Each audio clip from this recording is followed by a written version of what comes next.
A grandmother who says she cooks with cannabis to ease her depression has been found guilty of growing and possessing the drug. Patricia Tabram was also found to be in breach of a 6-month suspended jail sentence for intent to supply cannabis. More on that, more on the day's news. Carl Dinnan. During her trial at Carlisle Crown Court, the 68-year-old strongly advocated the use of cannabis and likened her campaign to that of the suffragette Emmeline Pankhurst. Patricia Tabram has been ordered to carry out 250 hours of unpaid work. Patricia Tabram grows her own cannabis plants at her home in Humshoff near Hexham.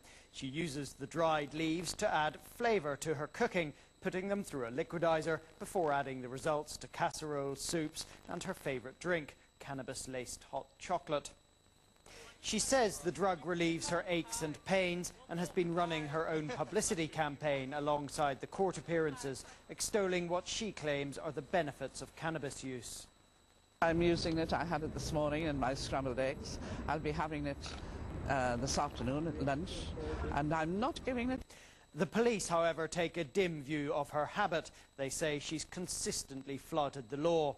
When they raided her home in 2005 and found cannabis plants in a wardrobe, she was already in breach of a 6-month suspended sentence for a conviction 2 years ago, when she admitted possessing cannabis with intent to supply. Today at Carlisle Crown Court, she was ordered to do 250 hours community service and fined £1,000, avoiding a prison sentence. Despite that, she was still defiant. I think it's typical of the way England has turned in the last 10 years. We haven't moved forward into the 21st century like the rest of Europe has, or like Canada has, or Australia, or New Zealand, Spain, Italy. All these countries have decriminalised cannabis and are allowing people to grow it in their own home, just one plant at a time for use by the people in the family. Mrs. Tabram says she'll continue to use cannabis, and she says she's prepared to face more court appearances and even jail as a consequence. Turnout has been described as